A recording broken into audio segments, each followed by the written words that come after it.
रसूल ने कहा कि जिससे फातिमा राजी, समझो, उससे मैं रसूल राजी।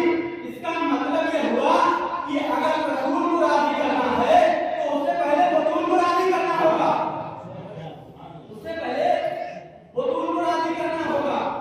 जब बतूल राजी होगी तो रसूल राजी होंगे। तवज्जो कीजिएगा, जिससे फातिमा राजी उससे रसूल राजी, और जिससे रसूल राजी फकत रज़ी अल्लाह अन्हु, फकत रज़ी अल्लाह अन्हु, फकत रज़ी अल्लाह अन्हु। इस जुमले में तवज्जो कीजिएगा कि जिससे फातिमा राजी उससे रसूल राजी, और जिससे रसूल राजी फकत रज़ी अल्लाह अन्हु, फकत रज़ी अल्लाह अन्हु, फकत रज़ी अल्लाह अन्हु।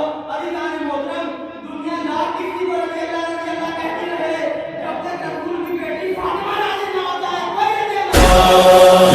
अकबर दुश्मन ज़हरा, अकबर दुश्मन